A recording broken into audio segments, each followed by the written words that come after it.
Hello everyone, welcome back to the channel. Now we are going to start exercise 8.1 from chapter Quadrilateral of ninth class. First question is, if the diagonals of a parallelogram are equal, then show it is a rectangle.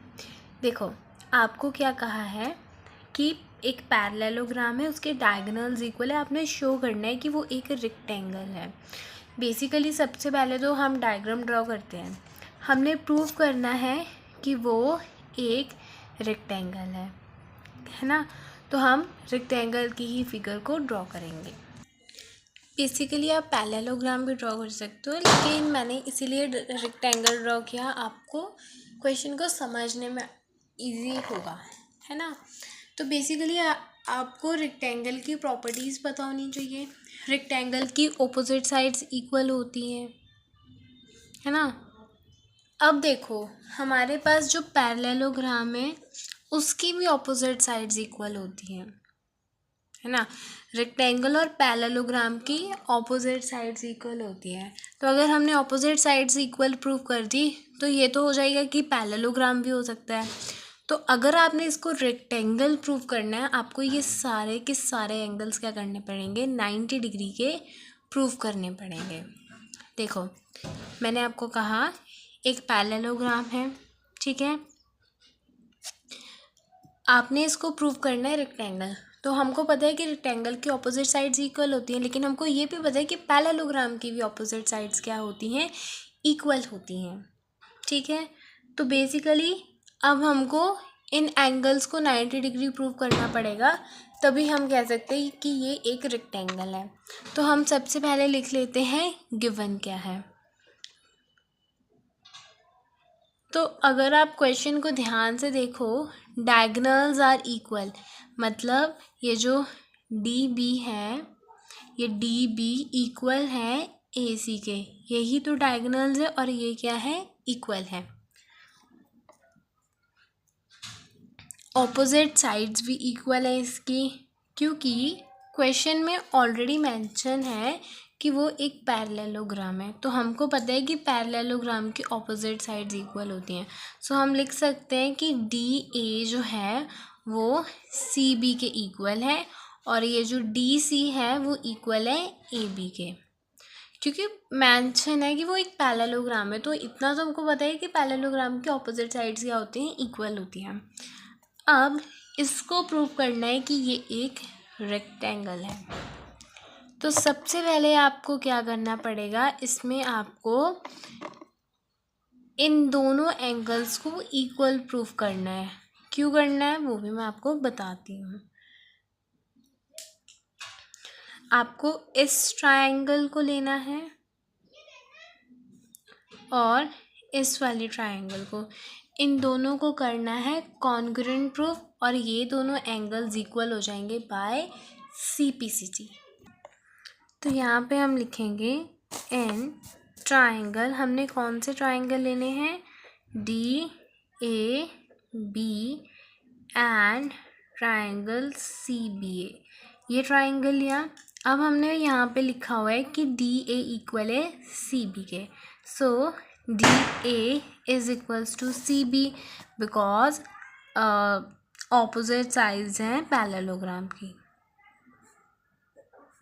Clear.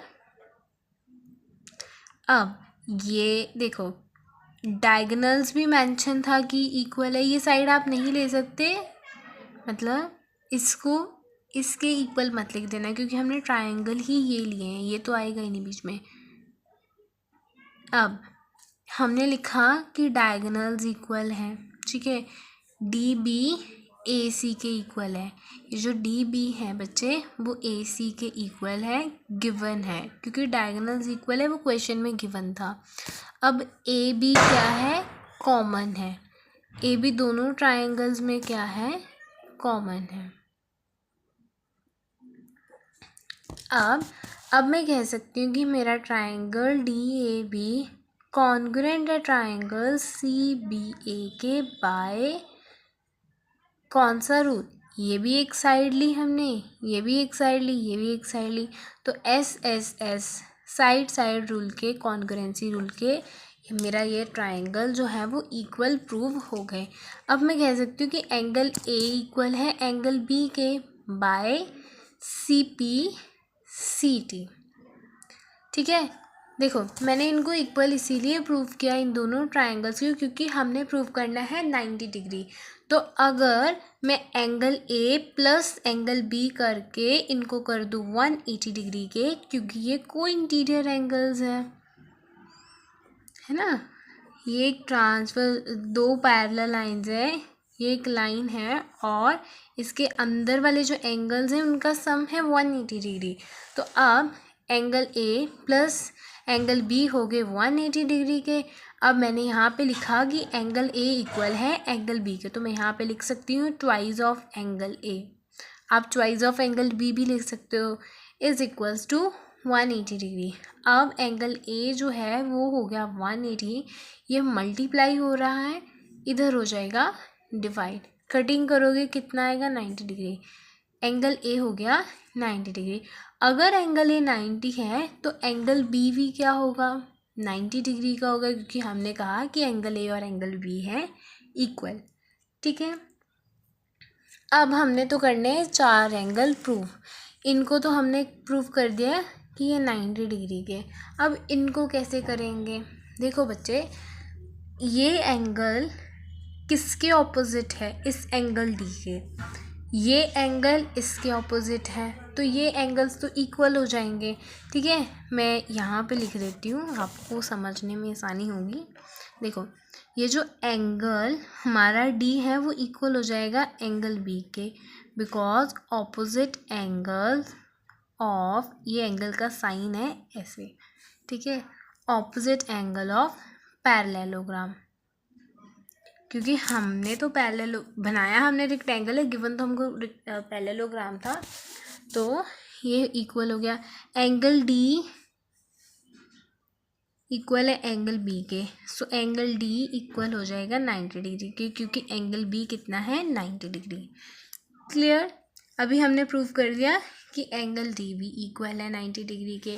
अब angle C को कैसे prove करोगे कि ये एक 90 degree है। Similarly ये जो एंगल सी है वो इक्वल हो जाएगा एंगल ए के, because of opposite angles of parallelogram. अब एंगल सी इक्वल है एंगल ए के, एंगल ए कितना है 90 डिग्री, तो हमने यहाँ पे क्या प्रूव कर दिया कि ये एंगल भी 90 डिग्री है। अगर सभी एंगल्स 90 डिग्री के हैं तो अब हम बोल सकते हैं कि ये जो हमने बनाया था, मतलब जो आपने क्वेश्चन में दिया था, वो एक रेक्टेंगल है। सो नाउ आपने यहाँ पे लिख देना है, so all angles are of 90 degree and opposite sides are equal, है ना।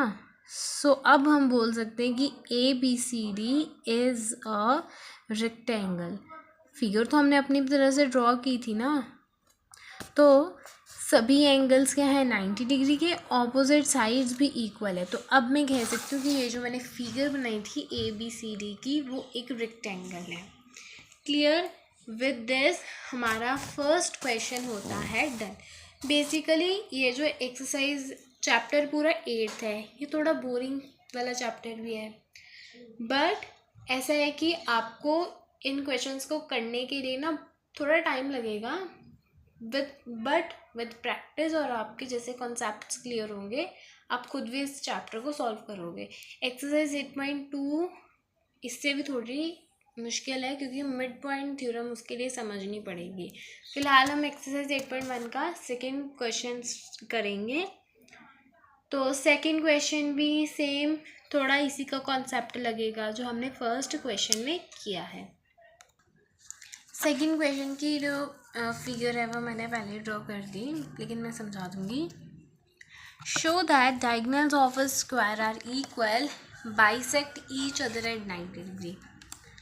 तो स्क्वायर बना लिया हमने, अभी इतना तो पता होगा स्क्वायर है तो ये सारी साइड्स क्या होंगी, इक्वल हो जाएंगी। ठीक है, अब डायगोनल्स आपने प्रूव करना है कि वो इक्वल हैं, मतलब टू प्रूव, पहले तो हम ये लिखते हैं टू प्रूव कि ये वाला डायगोनल इस डायगोनल के इक्वल है। सो हमने प्रूव करना है कि डी बी इक्वल है ए सी के। एक बार मैं दोबारा रिपीट कर देती हूँ। Diagonals of a square are equal, show करना है। डायगोनल्स यही हैं ए सी और बी डी, इन्हीं को तो इक्वल प्रूव करना है। एंड बाइसेक्ट कर रहे हैं एक दूसरे को, बाइसेक्ट कर रहे हैं यहाँ पे, मतलब टू प्रूव क्या हो जाएगा कि ए ओ इक्वल है ओ सी के। ये प्रूव करना है, यहीं पे बाइसेक्ट कर रहे हैं, फिर मतलब बी ओ इक्वल है ओ डी के, ये आपने प्रूव करना है। फिर आपने प्रूव करना है जहाँ पे वो बाइसेक्ट कर रहे हैं क्या वो 90 डिग्री के एंगल्स है या नहीं, मतलब इस एंगल को, इस एंगल को, इस एंगल को और इस वाले एंगल को, इन चारों एंगल्स को आपने प्रूव करना है 90 degree. Let it angle 1, angle 2, angle 3 and angle 4, इन सभी एंगल्स को आपने प्रूव करना है 90 डिग्री के। क्वेश्चन को ध्यान से समझो, कुछ डिफ़िकल्ट नहीं है। डायगोनल्स पूछा, हमने ये लिख दिया। बाइसेक्ट कर रहे हैं, मतलब यहाँ पे बाइसेक्ट कर रहे हैं, मतलब टू इक्वल पार्ट्स में डिवाइड कर रहे हैं। इसको इसके इक्वल प्रूव करना है, इसको इसके इक्वल प्रूव करना है, इक्वल है नहीं, प्रूव करना है। और ये जहाँ पे बाइसेक्ट कर रहे हैं क्या वो 90 डिग्री पे बाइसेक्ट कर रहे हैं, यहाँ पे, ठीक है। तो स्टार्ट करते हैं विद फर्स्ट पार्ट कि डी बी इक्वल है ए सी के, ये टू प्रूव है, ठीक है। हमने प्रूव करना है कि ये जो डी बी ये वाला डायगोनल और ये दोनों डायगोनल्स क्या हैं, इक्वल है। अब देखो ये डायगोनल्स किस ट्रायंगल में आ रहे हैं, है ना। तो ये आ रहे हैं इस वाली ट्रायंगल में और इस वाली ट्रायंगल में डायगोनल्स आ रहे हैं, ठीक है। तो अगर मैं इस ट्रायंगल को और इस ट्रायंगल को कॉन्ग्रुएंट प्रूव कर दूँ तो मैं कह सकती हूँ कि ये वाले डायगोनल्स इक्वल है सी पी सी टी के, ठीक है। तो स्टार्ट करते हैं। इन ट्रायंगल डी ए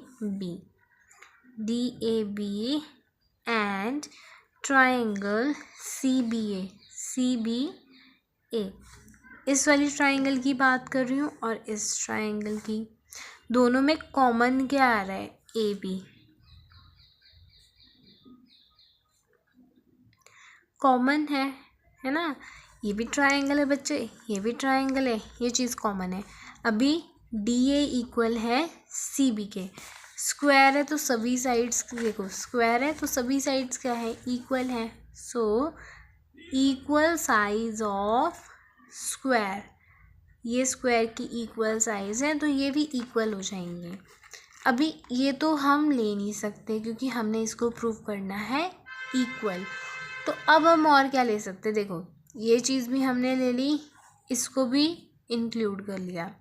ये हम ले नहीं सकते क्योंकि इनको तो हमने इक्वल प्रूव करना है। थर्ड वन हम क्या लेंगे, तो अब हम देखो ये तो हमने इंक्लूड नहीं करना है, प्रूव करना है। ये हमने ले ली, ये साइड ले ली। अब ये वाला एंगल और ये वाला एंगल इक्वल है क्योंकि 90 डिग्री के, एंगल ए इक्वल है एंगल बी के क्योंकि 90 डिग्री है। कैसे, क्योंकि हमको पता है ये एक स्क्वायर है तो इसके सभी एंगल्स क्या है, 90 डिग्री के हैं। So therefore this angle is equals to this angle. Clear. Now मैं कह सकती हूँ कि triangle D A B congruent है ट्राइंगल सी बी ए के, कौन से रूल के, ये एक एंगल, ये एक साइड, ये एक side, side angle side, SAS rule, ठीक है। तो अब हम बोल सकते हैं कि ये जो हमारा डी बी है वो इक्वल है ए सी के by C P C T के। तो हमारा फर्स्ट पार्ट हो गया डन कि हाँ ये जो डायगोनल्स है वो इक्वल है। सेकेंड पार्ट में हमने प्रूव करना है ए ओ इक्वल है ओ सी के, बी ओ इक्वल है ओ बी के। तो इसमें अगर मैं इंक्लूड करूँ ये ट्रायंगल लूँ और इस ट्रायंगल को ले लूँ और इनको कर दूँ कॉन्ग्रुएंट, तो मैं कह सकती हूँ कि CPCT को रूल के अकॉर्डिंग ये भी इक्वल हो जाएंगे। तो अब मैं लूँगी triangle DOA and triangle COB। Clear बात?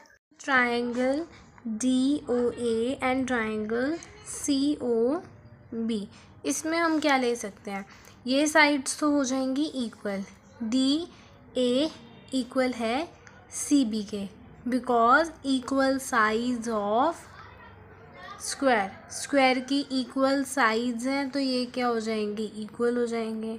ठीक है, ये देख लो। और हम ले सकते हैं कि ये डायगोनल और ये डायगोनल इक्वल है, हमने ऊपर प्रूव कर दिया ना CPCT के रूल के अकॉर्डिंग। नहीं, डायगोनल्स नहीं हम ले सकते क्योंकि इनको तो इक्वल प्रूव करना है, डायगोनल्स नहीं। मतलब देखो ये दो पैरेलल लाइंस हैं, ये पैरेलल लाइंस हैं और एक है ट्रांसवर्जन लाइन। ठीक है, ये वाला एंगल और ये वाला एंगल इक्वल है। ठीक है, यहाँ से ये वाला एंगल और ये एंगल इक्वल है। लेट इट एंगल इसको हम ना यहाँ पे तो लेट इट एंगल 5, 6, 7 और 8। अब ये जो एंगल 5 है वो एंगल 7 के इक्वल है और एंगल 8 इक्वल है एंगल 6 के because of alternate interior angles बना रहे हैं ये। ठीक है, देखो ये इक्वल साइड होगी स्क्वायर की और ये दोनों फॉर्म कर रहे हैं alternate interior angles. So now we can say कि हमारा ये जो ट्रायंगल DOB है वो कॉन्ग्रुएंट है ट्रायंगल COB के बाय कौन सा रूल लगेगा, बाय एंगल, ये हमने ली साइड और लिया angle, angle side angle rule के अकॉर्डिंग ये हो गया हमारा इक्वल। तो अब मैं कह सकती हूँ कि हमने प्रूव करना था AO इक्वल है OC के एंड BO इक्वल है OD के बाय CPCT के, ये हो गए इक्वल। ठीक है बच्चे, देखो इस ट्रायंगल को कॉन्ग्रुएंट किया, इसको कॉन्ग्रुएंट किया, इसमें ये साइड भी आ रही थी, इसमें ये भी आ रहा था, ये इक्वल हो गए। अब हमने प्रूव करना है कि ये जो एंगल ये सभी हैं वो 90 डिग्री के हैं। तो बेसिकली अब इनको इक्वल प्रूव करने के लिए अगर मैं इस ट्रायंगल को और ये वाली ट्रायंगल को कॉन्ग्रुएंट प्रूव कर दूँ, ये दोनों हो जाएंगे इक्वल आपस में और ये इक्वल हो जाएंगे, है ना। तो इक्वल हो गए, अब फिर हम ये लीनियर पेयर बन रहे हैं, इनको 180 की इक्वल कर सकते हैं। देखो नॉट कंफ्यूज, समझते हैं कैसे करना है। देखो मैंने कहा ये वाली ट्रायंगल लेते हैं, ये वाली ट्रायंगल ले लेते हैं। सो थर्ड पार्ट में हमने लेनी है triangle AOB and triangle BOC। इसमें OB इक्वल हो जाएगी OB के क्योंकि कॉमन है। ये भी एक ट्रायंगल है, ये भी ट्रायंगल है, दोनों के बीच OB आ रही है बच्चे कॉमन। ठीक है, और ये इक्वल है, हमने प्रूव किया कि AO इक्वल है OC के, है ना। AO इक्वल है OC के, AO इक्वल है OC के। इसको ऐसा लिख देना प्रूव्ड अब कि आपने ऊपर प्रूव कर दिया है।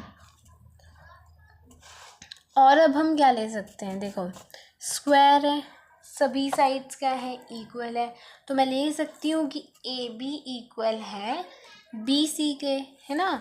AB इक्वल है बी सी के equal sides of square, square की इक्वल साइज है। ठीक है बच्चे, देखो ये मैंने सब कुछ लिख दिया है कि ओ बी कॉमन थी, ओ सी इक्वल है ओ सी के, वो हमने इसमें प्रूव कर दिया। ए बी इक्वल है बी सी के क्योंकि इक्वल साइड्स हैं स्क्वायर की। So triangle A O B congruent है ट्राइंगल बी ओ सी के बाय, ये भी साइड ली, ये भी साइड ली, ये भी साइड ली, by S S rule. S S rule के अकॉर्डिंग ये इक्वल होगी। ठीक है, तो अब यहाँ से मैं कह सकती हूँ कि एंगल 3 इक्वल हो जाएगा एंगल 4 के by C P C T. ये जो हमारा एंगल 3 है वो इक्वल हो गया एंगल 4 के सी पी सी टी। अब देखो एंगल 3 को अगर मैं प्लस करूँ एंगल 4 इक्वल्स टू रख सकती हूँ 180 के। ये एक स्ट्रेट लाइन है, ये एक स्ट्रेट लाइन है, दो एंगल्स बन रहे हैं, लीनियर पेयर फॉर्म कर रहे हैं। सो यहाँ पे हम लिख सकते हैं कि हमारा एंगल 3 प्लस एंगल 4 इक्वल है 180 डिग्री के, बिकॉज ये बना रहे हैं लीनियर पेयर। अभी हमने CPCT में प्रूव किया कि एंगल 3 इक्वल है एंगल 4 के बाय CPCT, पीछे प्रूव किया तो ये इक्वल हो गया। सो मैं यहाँ पे लिख सकती हूँ ट्वाइस ऑफ एंगल 4 और 3, कुछ भी ले लो आप। अब एंगल 4 एज इट इज़, ये हो जाएगा नीचे, ये हो गया 90 डिग्री। एंगल 4 इक्वल है 90 डिग्री। अब यहाँ पे मैं लिख सकती हूँ कि एंगल 3 भी हो जाएगा 90 डिग्री क्योंकि दोनों एंगल्स आपस में इक्वल हैं। अगर ये दोनों एंगल 90 डिग्री के हैं, इसके ऑपोजिट एंगल 2 है, इसके ऑपोजिट एंगल 1 है, ये भी 90 के हो जाएंगे। तो यहाँ पे एंगल 1 इक्वल हो जाएगा एंगल 3 के, because vertically opposite angle. Angle 1 angle 3 कितना आया 90 डिग्री, ये भी 90 डिग्री प्रूव कर दिया। अब एंगल 2 इक्वल है एंगल 4 के because of vertical opposite angle. Angle 2 angle 4 कितना आया 90 डिग्री। तो हमने सारे प्रूव कर दिए एंगल्स कि ये है 90 डिग्री के। तो विद दिस हमारा क्वेश्चन होता है सेकेंड डन। अब हमने स्टार्ट करना है क्वेश्चन नंबर 3।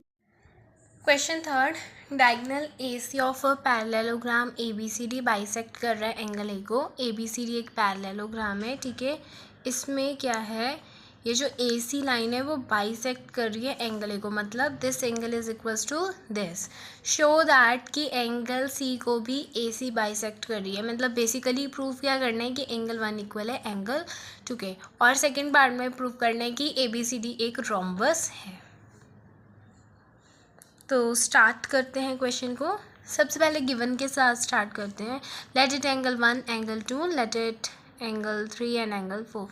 अभी बच्चे देखो क्या है, ये दोनों इक्वल है, एंगल 3 और एंगल 4 इक्वल है क्योंकि AC एंगल A को बाइसेक्ट कर रहा है। तो इसका मतलब तो यही हुआ कि ये दोनों आपस में क्या है, इक्वल।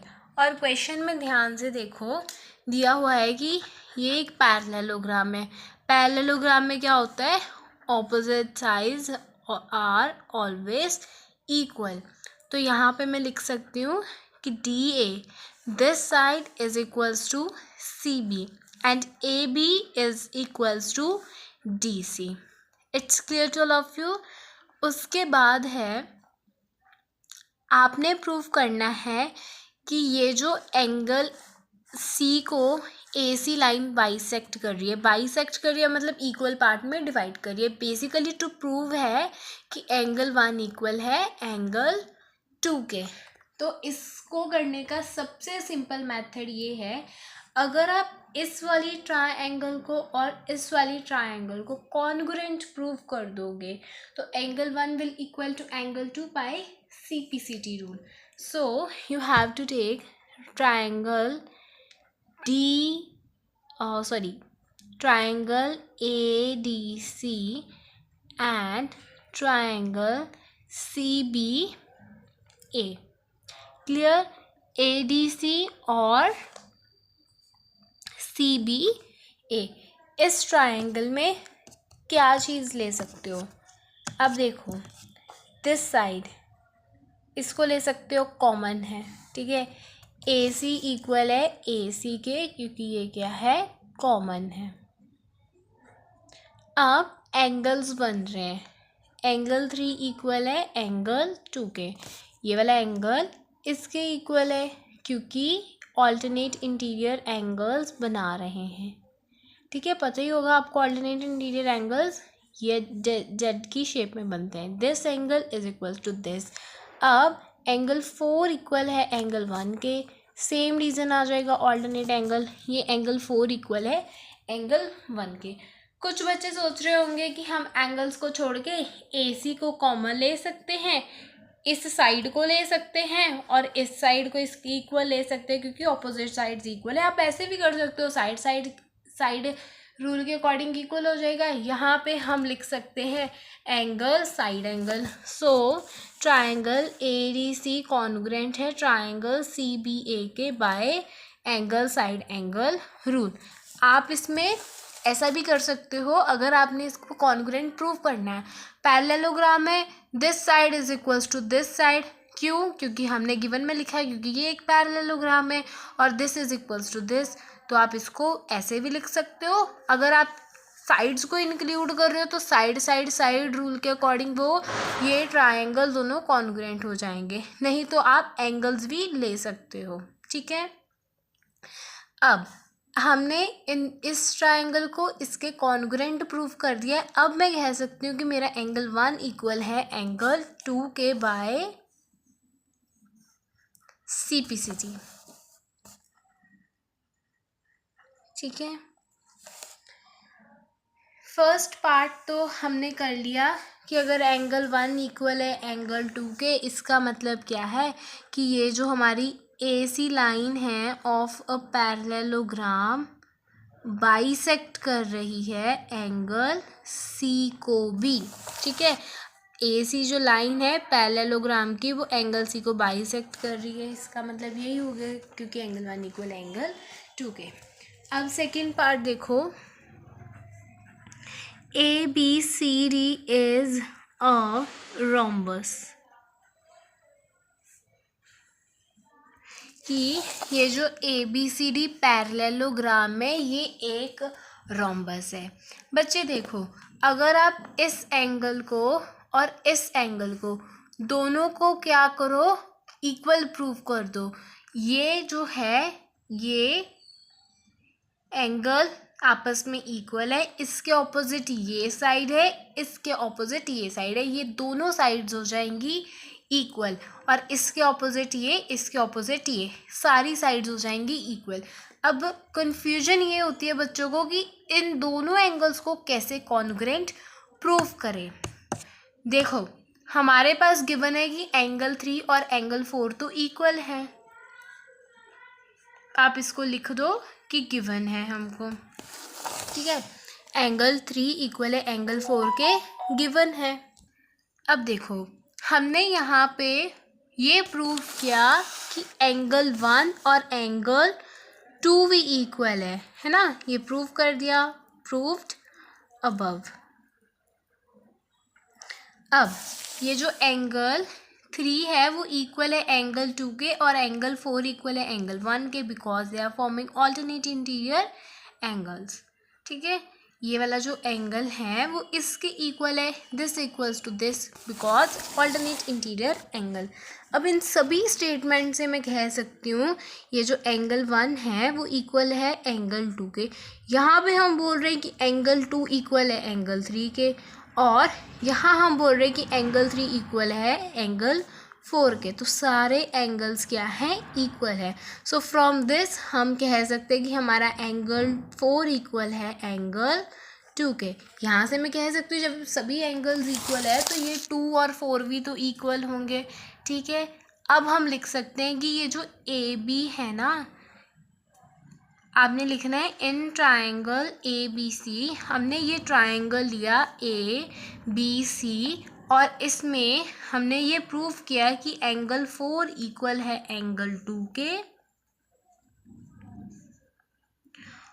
और अब अगर ये दोनों इक्वल है, इसके ऑपोजिट ये साइड है, इस एंगल का ऑपोजिट ये साइड है, ये दोनों साइड्स हो जाएंगी इक्वल, AB इक्वल हो जाएगी BC के। क्यों होंगी? क्योंकि दो एंगल्स क्या हैं, इक्वल है, उसके ऑपोजिट साइड्स भी इक्वल हो जाएंगी। ठीक है, देखो एंगल 2 और एंगल 4 इक्वल है, ए बी सी इक्वल हो जाएंगे because sides opposite to equal angles are equal. ठीक है, अगर हमारी ए बी इक्वल है बी सी के, ए बी इक्वल है बी सी के, तो यहाँ से मैं कह सकती हूँ कि ए बी जो है वो इक्वल है डी सी के। ठीक है, ए बी इक्वल है डी सी के, और ये साइड अगर इक्वल है बी सी इक्वल है, तो मैं यहाँ पे कह सकती हूँ कि बी सी के ऑपोजिट साइड है ए डी, ये भी इक्वल हो जाएंगी। क्यों, रीज़न लिख देना, ऑपोजिट साइड्स ऑफ पैरेललोग्राम क्या होती हैं, इक्वल होती हैं। ठीक है, यहाँ पे देखो मैंने लिख दिया कि ये ए बी इक्वल है डी सी के और बी सी इक्वल है ए डी के। दोनों का रीज़न सेम ही है कि opposite sides of parallelogram equal होती हैं। अब यहाँ से मैं ये कह सकती हूँ, अब इसको नाम दे दो 1 2 3, from first second and third मैं कह सकती हूँ कि ए बी जो है वो इक्वल है बी सी के।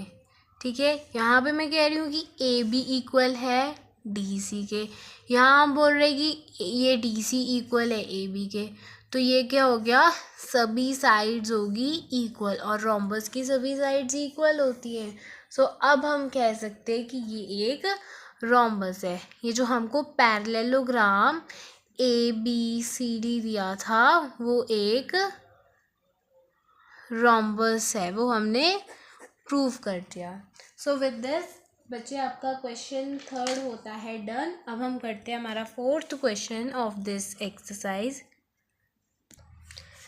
क्वेश्चन फोर्थ कह रहा है कि A C D is a rectangle in which diagonal A C bisect कर रहा है एंगल ए को as well as angle C को। अगर बाइसेक्ट कर रहा है इसका मतलब ये है कि दोनों एंगल्स क्या हैं, इक्वल हैं। Let me draw a diagram of this question.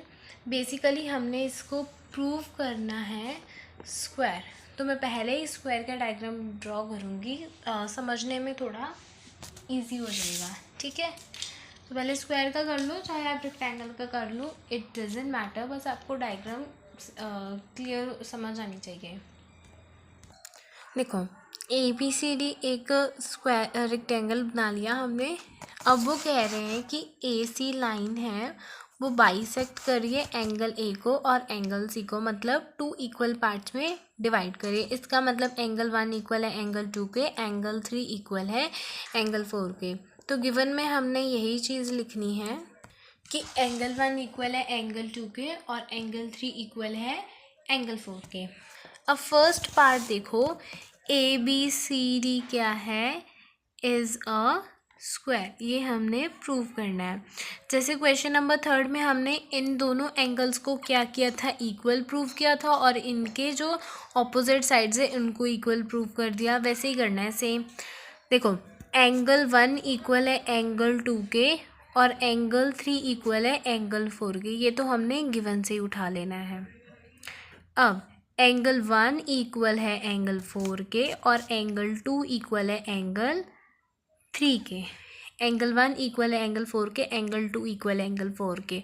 क्यों, क्योंकि ये ऑल्टरनेट इंटीरियर एंगल्स बना रहे हैं। ठीक है बच्चे, अब यहाँ से मैं कह सकती हूँ कि एंगल 1 इक्वल है एंगल 2 के, यहाँ पे मैं बोल रही हूँ एंगल 2 इक्वल है एंगल 3 के, यहाँ हम कह रहे हैं कि एंगल 4 इक्वल है एंगल 3 इक्वल है एंगल 4 के। तो यहाँ से हमको पता लग गया कि ये सभी एंगल्स हैं इक्वल। सो यहाँ से हम कह सकते हैं कि एंगल 2 इक्वल है एंगल 4 के in triangle A B C. In triangle A B C ये जो एंगल 2 है इक्वल है एंगल 4 के। कैसे, प्रूव्ड अबव, आप ऊपर प्रूव कर चुके हो। अब अगर एंगल 2 इक्वल है एंगल 4 के, तो इस एंगल के ऑपोजिट ये वाली साइड है, इस एंगल के ऑपोजिट ये वाली साइड है, तो दोनों साइड्स हो जाएंगी equal. So A B equal हो जाएगी BC के। कैसे होगी? वही सेम रीज़न कि एंगल्स इक्वल थे, उनके ऑपोजिट साइड्स भी इक्वल हो जाती हैं। तो sides opposite to equal, angles are equal, sides opposite to equal angles are equal. ठीक है, ए बी इक्वल है तो इसके ऑपोजिट साइड है डी सी, तो यहाँ से हम कह सकते हैं कि ए बी इक्वल है डी सी के, और बी सी के ऑपोजिट साइड है डी ए। ठीक है, opposite sides of rectangle are equal, वो इक्वल होती हैं। ठीक है, सो फ्रॉम 1, 2 and 3 से हम कह सकते हैं कि ए बी इक्वल है बी सी के। यहाँ बोल रही हूँ B C A B equal है डी सी के। यहाँ हम कह रहे हैं कि ये जो बी सी है वो डी ए के इक्वल है। सभी साइड्स क्या है? इक्वल है। तो अब हम कह सकते हैं कि ये एक स्क्वायर है। क्लियर इतना? उसके बाद बच्चे क्वेश्चन सेकंड में कह रहे हैं कि डायगोनल जो बी डी है, मैं ड्रॉ कर देती हूँ डायगोनल, वो बाइसेक्ट कर रहा है एंगल ए को as well as angle D को। सेकेंड क्वेश्चन में आपने प्रूव करना है कि ये जो डायगोनल बी डी है ना बच्चे, बी डी डायगोनल, वो बाइसेक्ट कर रहा है एंगल बी को as well as angle D को। बेसिकली इसमें भी आपने यही प्रूव करना है कि ये एंगल इसके इक्वल है, ये इसके इक्वल है। देखो फर्स्ट पार्ट में हमने प्रूव किया कि ये सभी साइड्स इक्वल है, स्क्वायर है। ठीक है, तो फिर से हमने वैसे ही करना है इसको, क्वेश्चन को डन। अगर मैं इन दोनों एंगल को कर दूँ इक्वल प्रूव, इसके ऑपोजिट ये साइड, इसके ऑपोजिट ये साइड। एक मिनट, हमने प्रूव किया है कि ये एक स्क्वायर है, सभी साइड्स क्या है? इक्वल है। तो इस साइड के ऑपोजिट ये एंगल है, इस साइड के ऑपोजिट ये एंगल है। तो angle 7 will equals to angle 5। हमने पिछले क्वेश्चन में प्रूव किया कि सभी साइड्स इक्वल हैं। तो अब मैं कह सकती हूँ कि इस साइड के ऑपोजिट एंगल 5 है, इस वाली साइड के ऑपोजिट क्या है? एंगल 7। ये इक्वल हो गए। कैसे हो जाएगा? Angles opposite to equal sides are equal होते हैं। ठीक है, एंगल 7 और एंगल 5 क्या हो गए? इक्वल। अब देखो एंगल 5 इक्वल हो जाएगा एंगल 8 के, और एंगल 7 इक्वल हो जाएगा एंगल 6 के। ऑल्टरनेट इंटीरियर एंगल, ये जो एंगल 5 है वो इक्वल है एंगल 8 के, एंगल 7 इक्वल है एंगल 6 के।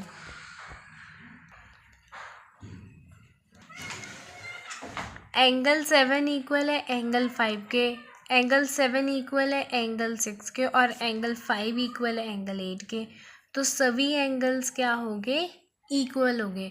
तो यहाँ से हम कह सकते हैं कि एंगल 5 इक्वल है एंगल 6 के, और एंगल 7 इक्वल है एंगल 8 के। अगर ये दोनों एंगल्स इक्वल है, इसका मतलब यही हुआ कि ये जो बी डी है वो बाइसेक्ट कर रही है एंगल बी को एंड एंगल डी को। इतना समझ में आया? देखो एंगल 7 और एंगल 5 इक्वल है, क्योंकि हमने प्रूफ किया था ये दोनों साइड्स इक्वल है। इसके ऑपोजिट ये, इसके ऑपोजिट ये साइड होगी। रीज़न हमने लिख दिया। अब एंगल 5 इक्वल है एंगल 8 के, एंगल 7 इक्वल है एंगल 6 के। ऑल्टरनेट इंटीरियर एंगल है, तो यहाँ से हम कह सकते हैं कि एंगल 7 इक्वल है एंगल 5 के, एंगल 5 इक्वल है एंगल 8 के, और एंगल 7 इक्वल है एंगल 6 के। तो इससे मैं ले सकती हूँ कि एंगल 5 और एंगल 6 इक्वल है, एंगल 7 और एंगल 8 भी इक्वल है। अगर ये दोनों एंगल्स इक्वल है, इसका मतलब ये कि बी डी बाइसेक्ट कर रहा है एंगल बी को as well as angle D को। सो विद दिस हमारे एक्सरसाइज 8.1 के 4 क्वेश्चन होते हैं done. Question number 5 from exercise 8.1 9th class 5th है। In parallelogram ABCD two points P and Q are taken on diagonal BD such that BD equals to BQ. Show that. अब ABCD एक parallelogram है, तो parallelogram में क्या होती है, opposite sides हमेशा इक्वल होती हैं. B और Q, ये जो P और Q है वो डायगोनल लिए गए हैं BD पे, सच दैट ये जो BQ है वो इक्वल हो जाए PD के. फर्स्ट में हमने प्रूव करना है कि ये ट्राइंगल्स कॉन्ग्रुएंट है. कौन से ट्राइंगल्स? ट्राइंगल APD, ये वाले ट्राइंगल्स,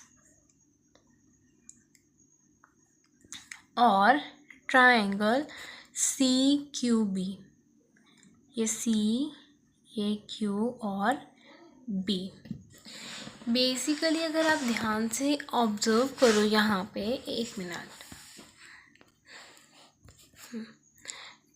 तो अब यहाँ पे देखो, इस ट्राइंगल में पैरेललोग्राम क्वेश्चन में गिवन है तो ऑपोजिट साइड्स इक्वल हो जाएंगी. In triangle ABPD and triangle CQB, AD equal है BC के, क्योंकि ऑपोजिट साइड्स ऑफ पैरेललोग्राम. ठीक है. अब क्वेश्चन में ही हमको गिवन है ये BP इक्वल है, DP इक्वल है BQ के. ये जो DP है वो इक्वल है BQ के. क्या हो जाएगा? गिवन कि हमको दिया हुआ है. अब देखो, हम ये चीज़ नहीं ले सकते, AP होगी और CQ हम नहीं ले सकते, ये तो हमने प्रूव करनी है इक्वल. तो और हम क्या ले सकते? ये हमने इक्वल प्रूव कर दी हैं, ये इक्वल ही हैं, ये भी हमने कर दिया. ये हम ले नहीं सकते. क्या ले सकते हैं? अगर आप ध्यान से देखो बच्चे, AD पैरेलल है BC के और एक ट्रांसवर्जल लाइन है, तो ये वाला एंगल, सॉरी ये नहीं, तो ये वाला एंगल इक्वल हो जाएगा इस एंगल के साथ. एक मिनट, ये पॉइंट D है, ठीक है. लेट इट एंगल 1, ये पॉइंट D यहाँ पे बना रही हूँ. लेट इट एंगल 2, ये इक्वल हो जाएंगे क्योंकि ऑल्टरनेट इंटीरियर एंगल्स हैं. एंगल 1 इक्वल है एंगल 2 के, because they are forming alternate interior angles. पूरा लिख लेना इसको. सो अब हम कह सकते हैं ये जो ट्राइंगल ABD है वो कॉन्ग्रुएंट है ट्राइंगल CQB के बाय. कौन सा रूल लगा? ये एक एंगल है, ये साइड है, ये साइड है, side angle side, by SS rule के अकॉर्डिंग ये कॉन्ग्रुएंट प्रूव कर दिए. ये था हमारा फर्स्ट पार्ट. सेकंड पार्ट में हमने प्रूव करने है कि ये जो AP है वो इक्वल है CQ के. ये वाली लाइन इक्वल है इसके. अब बेसिकली हमने इन ट्राइंगल, दोनों ट्राइंगल्स को कॉन्ग्रुएंट प्रूव कर दिया है, तो ये CPCT रूल के अकॉर्डिंग इक्वल हो जाएंगी. सो AP इक्वल हो जाएगा CQ के बाय CPCT रूल. ठीक है. अब क्वेश्चन नंबर 3 है, हमने AQB को कॉन्ग्रुएंट प्रूव करना है ट्राइंगल CPD के. तो हम ट्राइंगल्स देख लेते हैं कौन सी लेनी है हमने. तो ट्राइंगल हमारे पास है ये ABQ, ये वाली ट्राइंगल, और दूसरी ट्राइंगल है हमारे पास ये वाली ट्राइंगल. इनको इक्वल प्रूव करना है. तो अब हम इतना तो जानते हैं कि ये एक पैरेललोग्राम है, तो ये वाली साइड इक्वल हो जाएगी इसके. तो अब मैं लिख सकती हूँ कि BAB इक्वल है डी सी के, क्योंकि ऑपोजिट साइड्स ऑफ पैरेललोग्राम क्या होती हैं, इक्वल होती हैं, आर इक्वल। ठीक है, एक तो हमने ये चीज़ ले ली। अब दूसरा देखो, ए क्यू और सी पी हम नहीं ले सकते क्योंकि हमने नेक्स्ट क्वेश्चन में इनको प्रूव करना है। अब ये ट्रायंगल ली है और ये ट्रायंगल ली है, अब इसमें ये भी तो आ रहे हैं, ये तो हमको गिवन है क्वेश्चन में कि ये ऑलरेडी इक्वल है, तो हम ले सकते हैं कि बी क्यू इक्वल है पी डी के, क्योंकि ये हमको क्या है बच्चे, गिवन है, ऑलरेडी दिया हुआ है। अब हम और क्या ले सकते हैं, ये हम ले नहीं सकते, सब कुछ तो ले लिया। तो अब देखो, ये एक पैरेलल लाइंस है, ये एक ट्रांसवर्जन लाइन है, तो ये वाला एंगल इक्वल हो जाएगा इस एंगल के, लेट इट बी एंगल 3 और एंगल 4, क्योंकि ऑल्टरनेट इंटीरियर एंगल्स फॉर्म कर रहे हैं। ठीक है, एंगल 3 इक्वल हो जाएगा एंगल 4 के, because they are forming alternate interior angles. ठीक है बच्चे, तो एंगल 3 इक्वल हो गया एंगल 4 के। तो अब हम कह सकते हैं triangle A Q B congruent है ट्रायंगल सी पी डी के। कौन से रूल के अकॉर्डिंग, ये एक एंगल है, ये साइड है और ये भी एक साइड है, तो SAS रूल। ठीक है, तो फोर्थ क्वेश्चन में हमको पूछा है कि ए क्यू है इक्वल इस सी पी के। यस, इक्वल है, कैसे, इन ट्राइंगल्स को कॉन्ग्रुएंट प्रूव कर दिया, तो सी पी सी टी के अकॉर्डिंग ये इक्वल हो जाएंगी by C P C D. मैंने यहीं पर सॉल्व कर दिया। अब फिफ्थ क्वेश्चन हमको कह रहा है कि A P C Q parallelogram है। कौन, ए पी सी क्यू, ये एक पैरेललोग्राम है, ये हमने बेसिकली प्रूव करना है। तो अगर मैं इसकी ऑपोजिट साइड्स इक्वल प्रूव कर दूँ तो मैं कह सकती हूँ ये पैरेललोग्राम है, क्योंकि पैरेललोग्राम की ऑपोजिट साइड्स इक्वल होती हैं। तो अगर आप यहाँ पे नोटिस करो, हमने प्रूव कर दिया है कि ये पैरेललोग्राम है, मतलब ऑपोजिट साइड्स इसकी इक्वल है। तो देखो, ए पी इक्वल है सी क्यू के, ए पी इक्वल है सी क्यू के, हमने सी पी सी टी में प्रूव कर दिया। ये ए क्यू इक्वल है सी पी के, ये भी हमने प्रूव कर दिया। तो हम कह सकते हैं, फिफ्थ वन में यहीं कर देती हूँ, सिंपल सा तो है, ए पी इक्वल है सी क्यू के और ए क्यू इक्वल है सी पी के। रीज़न आप दोनों में लिखोगे प्रूव्ड अबव। आपने ऊपर प्रूव कर दिया, यहाँ पे भी प्रूव कर दिया आपने, और यहाँ पे आपने सी पी सी टी में प्रूव कर दिया कि ये एंगल्स ऑपोजिट साइड्स इक्वल है। तो अगर opposite sides are equal, it mean कि ये जो ए पी सी क्यू है इज अ पैरेललोग्राम, तो वो एक पैरेललोग्राम है, ये हमने प्रूव करना था, तो हमने कर दिया, हेंस प्रूव्ड। तो विद दिस फिफ्थ क्वेश्चन होता है हमारा कंप्लीट। अब हम आगे स्टार्ट करते हैं हमारा क्वेश्चन नंबर 6।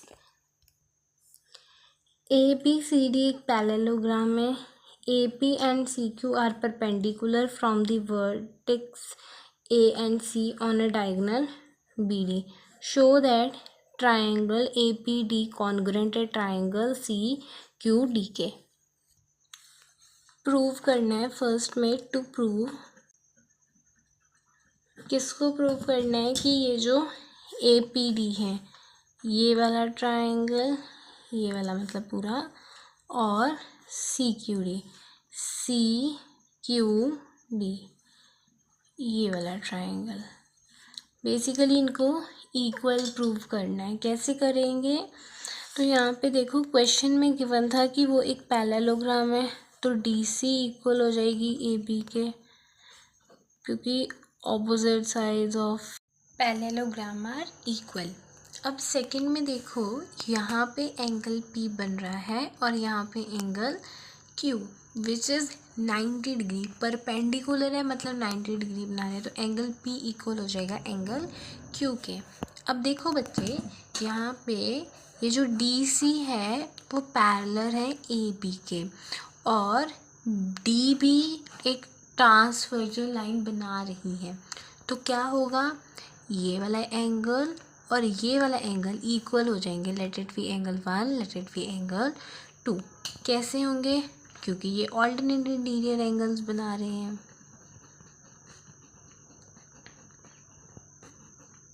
तो अब हम कह सकते हैं कि triangle A P B congruent हो गया ट्राइंगल सी डी क्यू के बाय एंगल साइड। कैसे, ये एक एंगल, ये एक एंगल, देन एक साइड आई, ठीक है। तो उसके बाद सेकंड पार्ट में कह रहे हैं ए पी इक्वल है सी क्यू के, ये हमने प्रूव करने हैं। जो ए पी है वो इक्वल है सी क्यू के। अगर हमने इन ट्राइंगल्स को ही कॉन्ग्रुएंट प्रूव कर दिया तो A P C Q equal हो जाएंगे by C P C T. Sixth question होता है डन। अब हम करते हैं हमारा क्वेश्चन नंबर 7। क्वेश्चन नंबर 7 है A B C is a trapezium in which A B parallel C D. ये जो ए बी सी डी है वो एक ट्रेपीजियम है जिसमें ये जो ए बी है बच्चे वो पैरेलल है हमारी सी डी के और डी सी के, ठीक है। एंड ए डी जो है वो इक्वल है बी सी के, ये दोनों आपस में साइड्स क्या है, इक्वल है।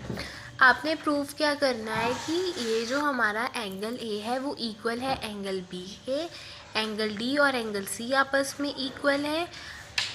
ये ट्रायंगल्स कॉन्ग्रुएंट प्रूफ करने हैं, ठीक है। ये मैं आपको बताऊंगी, इसमें थोड़ी कंस्ट्रक्शन करनी पड़ेगी, मतलब ऐसे डायगोनल्स ड्रॉ कर लेना, और ये सीपीसीटी में इक्वल प्रूव हो जाएंगे क्योंकि इनको हमने कॉन्ग्रुएंट प्रूव कर देना है। तो स्टार्ट करते हैं। सबसे पहले तो आपने यहाँ पे एक कंस्ट्रक्शन लिखनी है। कंस्ट्रक्शन क्यों लिखनी है वो भी मैं आपको बताऊंगी, क्या लिखना है वो भी मैं आपको बताऊंगी। अब हमको कंस्ट्रक्शन लिखनी क्यों है, क्योंकि बुक में तो डायग्राम बना हुआ है। देखो, आपको गिवन है कि ए बी सी डी जो है वो एक ट्रेपीजियम है।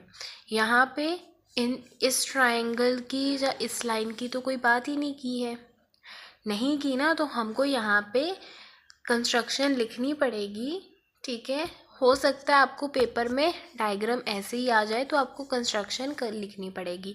अगर आपको नहीं आता है, मतलब अगर आपको डायग्राम आ जाता है तो आपको कंस्ट्रक्शन नहीं लिखनी पड़ेगी, ठीक है। तो कंस्ट्रक्शन आपने ये लिखनी है, एक्सटेंड ए बी, पहले मैं लिख देती हूँ एंड देन मैं फिर आपको बताऊँगी।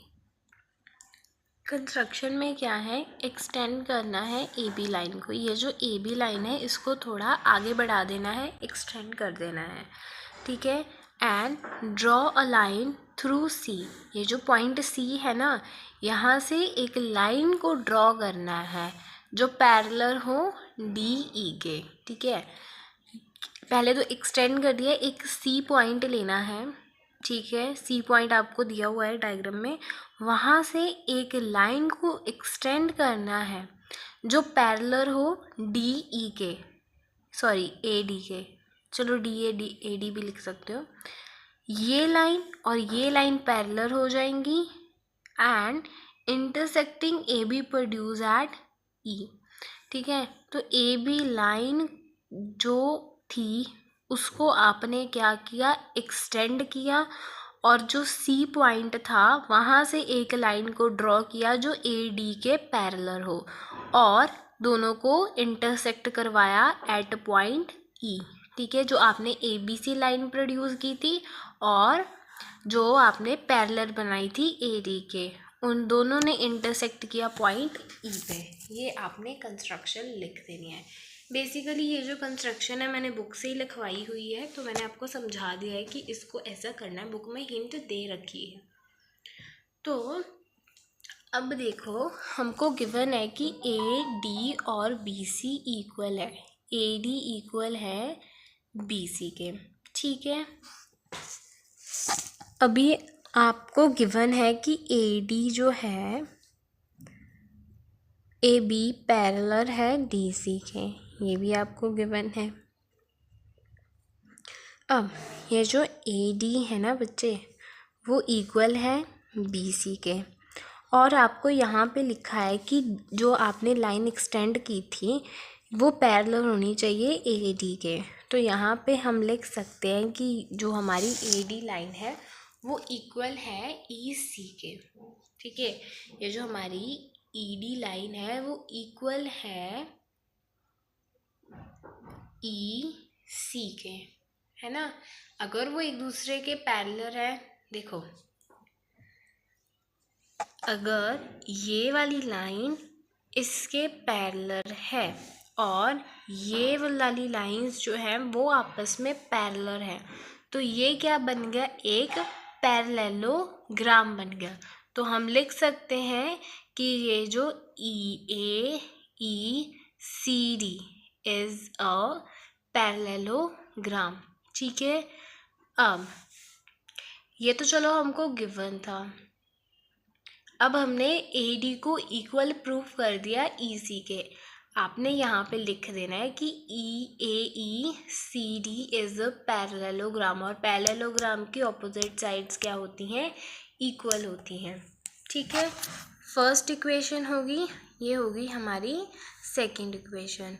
So from first and second, अब देखो AD इक्वल है BC के और AD इक्वल है EC के, तो ये दोनों भी इक्वल हो जाएंगी। ठीक है, सो BC इक्वल हो जाएगा EC के, BC इक्वल है EC के, ये हमने प्रूव कर दिया। अब देखो अगर ये दोनों साइड्स आपस में इक्वल है, इस साइड के ऑपोजिट ये वाला एंगल है और इस साइड के ऑपोजिट ये वाला एंगल है, तो ये दोनों भी क्या हो जाएंगे, इक्वल हो जाएंगे। तो मैं इन एंगल्स को सबसे पहले नाम दे देती हूँ, क्योंकि ये जो एंगल B है वो पूरा ऐसा है। अब हमको क्या पता अंदर वाला एंगल B और बाहर वाला, है ना, तो हम इसको नाम दे देते हैं एंगल 1 और इसको हम E ही रहने देते हैं।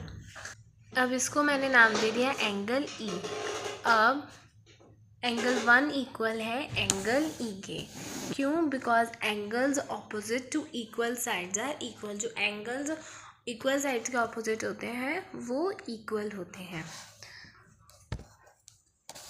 अब बेसिकली हमने प्रूव करना है एंगल 1 इक्वल है एंगल B के।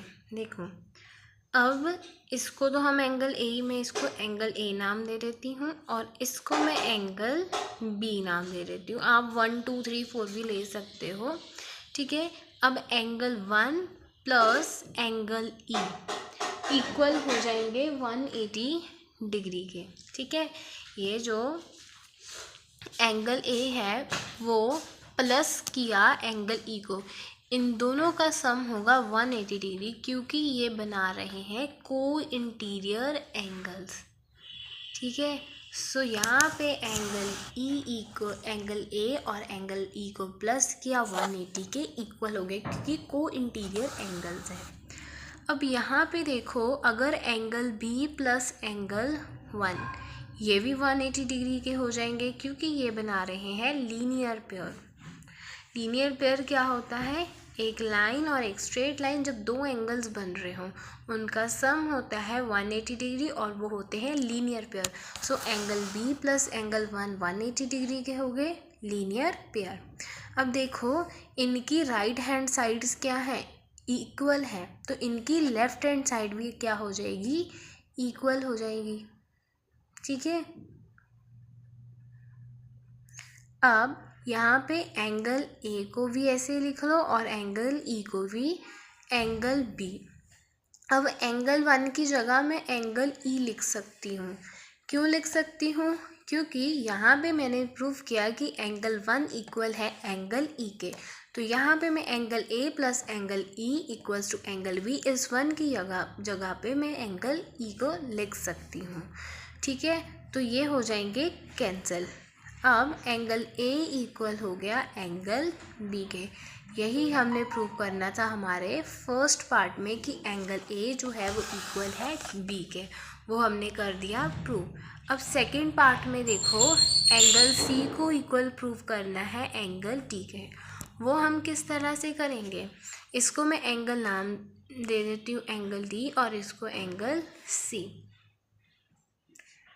अब एंगल ए और एंगल डी इन दोनों का सम होगा 180 degree. Angle A plus angle D equal हो जाएंगे 180 डिग्री के। क्यों होंगे, क्योंकि ये एडजसेंट एंगल्स हैं, ठीक है, एडजसेंट एंगल्स।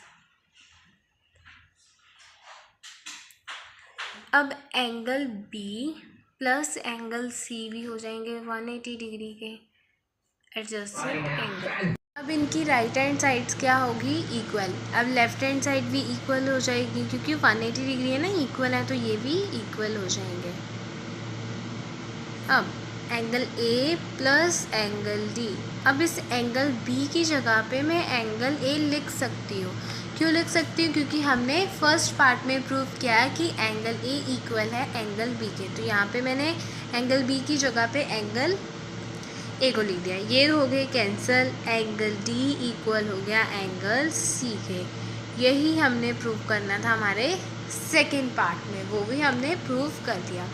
अब थर्ड पार्ट बहुत ही ज़्यादा सिंपल है, बस फर्स्ट पार्ट में और सेकेंड पार्ट में कंफ्यूजन होती है।